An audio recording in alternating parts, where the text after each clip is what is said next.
dans Galactifrac, le podcast francophone dédié à Battlestar Galactica. Bonjour à tous, je suis Draven et dans cet épisode Cygna numéro 27, on va analyser ensemble les derniers signes venus de la constellation Battlestar Galactica, à savoir les news de la franchise pour les mois d'août, septembre et octobre 2023. Je dois dire qu'il y a pas mal de petites news inattendues, ou en tout cas qu'on n'espérait plus, après une année qui a été globalement très calme du côté de Battlestar Galactica. Alors, comme d'habitude, tous les liens vers ce dont je vais parler sont dans les notes de l'émission. On est début novembre 2023, décollage. Le 21 août 2023, le site anglophone comingsoon.net a décroché la palme de l'article le plus inutile jamais écrit à propos de Battlestar Galactica. Et pourtant, la concurrence était rude du côté de Screen Rant et Game Rant. Cette palme, je la remets donc solennellement à cet article intitulé « Rumeurs sur la date de sortie de la saison 5 de Battlestar Galactica, quand est-ce que ça sort ?» Oui, vous avez bien entendu, l'article prétend nous donner la date de sortie de la saison 5 de Battlestar Galactica.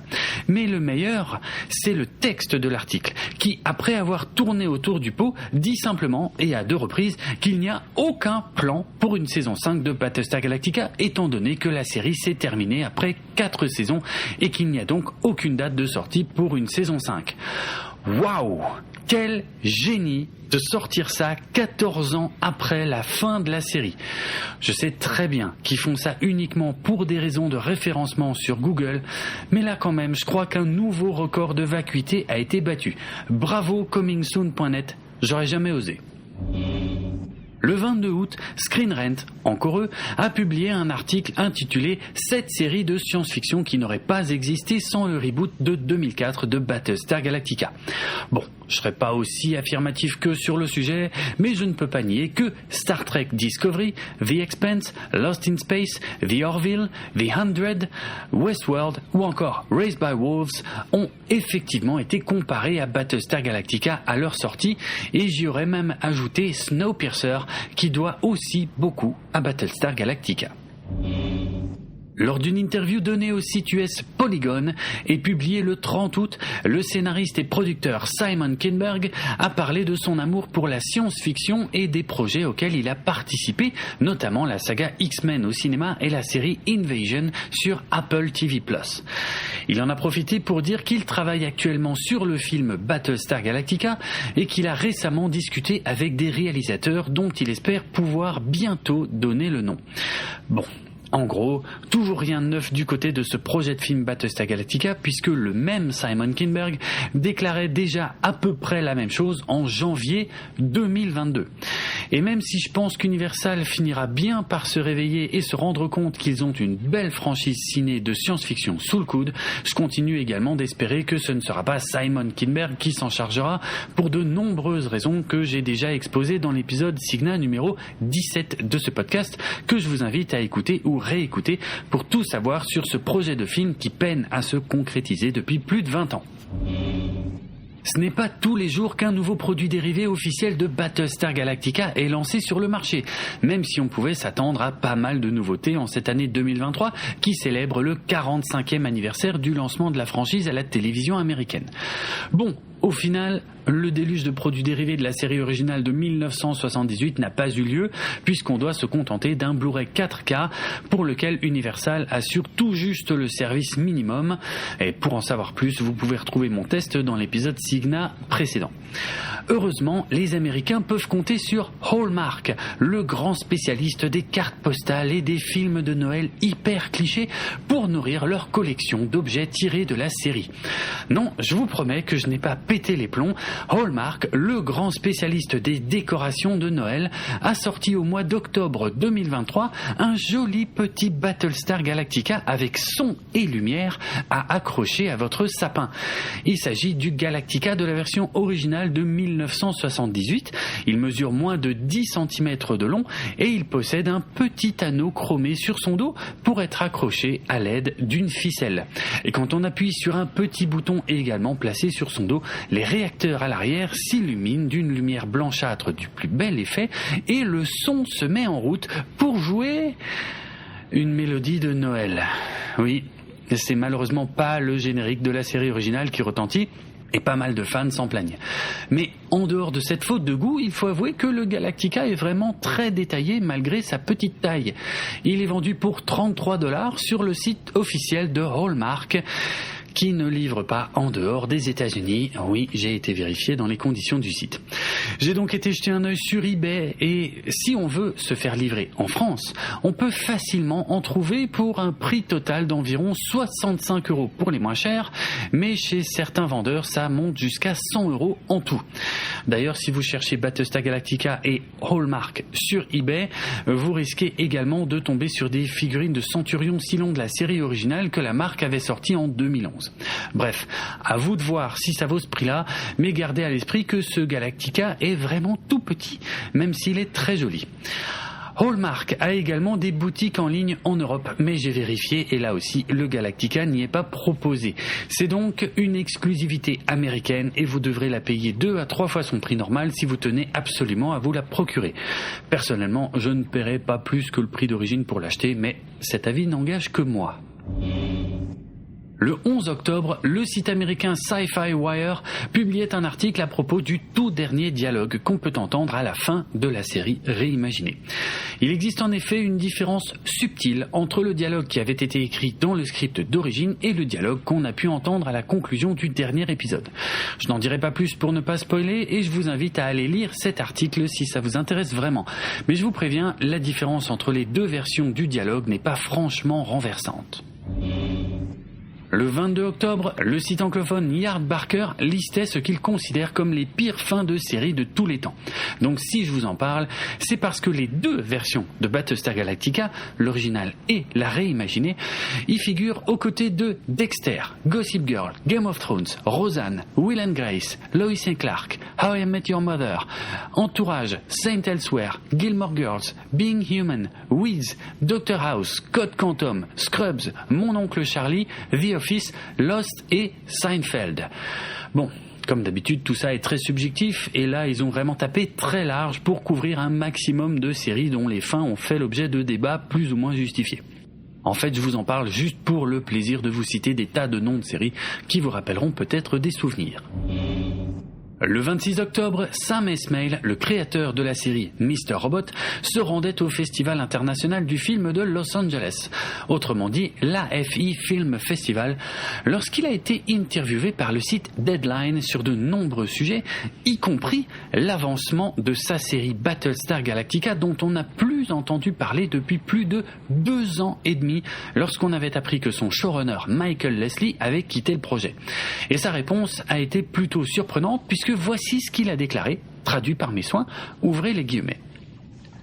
Je ne peux pas parler au nom de la version film pour le cinéma, mais en ce qui concerne la série télé, on travaille dessus. Et en fait, je viens juste d'en lire une belle ébauche et ça prend une belle forme. Et comme la grève est maintenant terminée, en tout cas la grève des scénaristes, on a repris le développement de la série. Fermez les guillemets. Ok. Eh ben, c'est plutôt surprenant parce qu'on était nombreux à avoir de bonnes raisons de penser que ce projet était mort et enterré. Mais visiblement, ce n'est pas le cas. Tant mieux, je crois.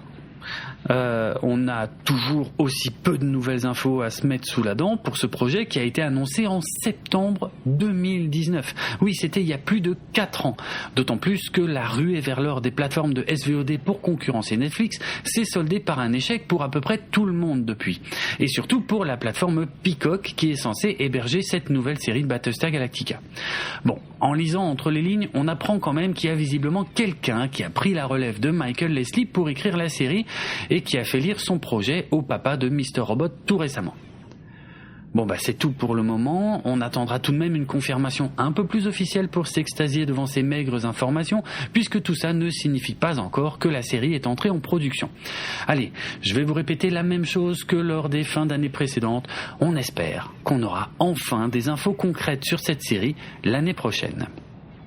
Ah oui, et si on vient vous parler de la nouvelle série Battlestar Galactica parce que le site jeuxvideo.com a publié un article au titre très clickbait le 30 octobre en agitant la menace d'un reboot 4 ans après que Sam Esmail ait affirmé que sa série ne serait pas un reboot. N'y prêtez pas trop attention. C'est juste triste de voir des grands médias traiter des sujets qu'ils ne maîtrisent pas juste pour faire du clic. Le 1er novembre, le site Master Replicas a annoncé sur X, Twitter, la mise en vente d'un modèle réduit de chasseur Viper entièrement doré à partir du 7 novembre 2023. Je vous ai déjà parlé de la renaissance de Master Replicas il y a quelques mois et il semble désormais que leur business model se soit stabilisé puisque des collections permanentes y sont vendues sur leur site, y compris une sélection de vaisseaux de Battlestar Galactica qui était autrefois proposée par Eaglemoss.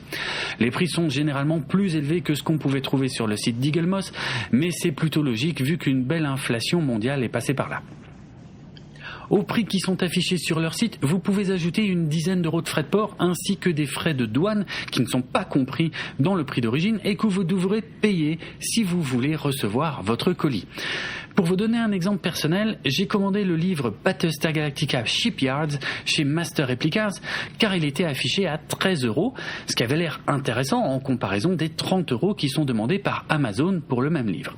Sauf qu'en y ajoutant 11 € de frais de port plus 5 € de frais de douane demandés par la poste, le livre m'est revenu à 29 € en tout, soit quasiment aucune économie par rapport à ce que j'aurais eu sur Amazon.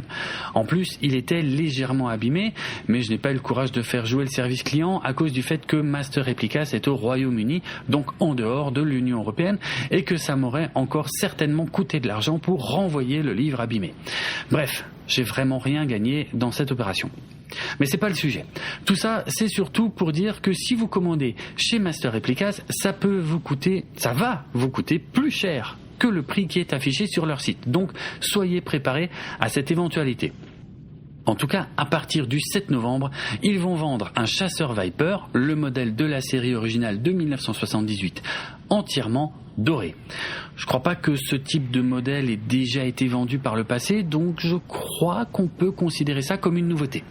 Par contre, on n'a pas beaucoup de détails au moment de l'enregistrement de cet épisode, donc on ne sait pas encore si ce sera une édition limitée, si ce sera du plastique doré ou un véritable plaquage doré, et surtout quel sera le prix. Mais si c'est le type de miniature qui est susceptible de vous intéresser, vous savez où aller pour l'acheter à partir du 7 novembre. Ça se passe du côté de Master Replicas. Et on arrive à la news principale de cet épisode. Battlestar Galactica revient enfin sur une plateforme de SVOD en France, mais cette fois ce n'est plus sur Amazon Prime Video. C'est le compte Twitter de Paramount Plus qui l'a annoncé le 31 octobre. Les 4 saisons de Battlestar Galactica et pour la première fois en SVOD en France, l'unique saison du spin-off Caprica seront dispo sur Paramount Plus à partir du 15 novembre 2023. Bon, ok, ils auront aussi l'exclusivité française de la nouvelle série Walking Dead, centrée sur Daryl et qui se passe en France à partir du 10 novembre. Mais nous, ce qui nous intéresse, c'est cette nouvelle visibilité offerte à Battlestar Galactica dans l'Hexagone, et ce n'est pas rien, vous pouvez me croire. Même si ce n'est pas Netflix ou Prime Video, c'est déjà pas mal de savoir que la série va de nouveau être disponible pour nous, les fans, mais aussi et surtout pour de nouveaux yeux à partir de la fin 2023. Le marché de la SVOD est un tel foutoir en ce moment que je ne cherche même pas à comprendre pourquoi Battlestar Galactica se retrouve sur Paramount Plus alors qu'elle devrait plus logiquement être sur Universal Plus vu que c'est Universal qui possède les droits de Battlestar Galactica. Il faut croire que c'est plus rentable de céder les droits pour une durée déterminée à Paramount Plus qui a probablement plus de succès en France qu'Universal Plus malgré un tarif légèrement plus élevé mais aussi un catalogue un peu plus intéressant. Pour vous abonner à Paramount Plus, il faut passer par leur site ou leur appli officielle, mais c'est également possible de le prendre en supplément en passant par Prime Video.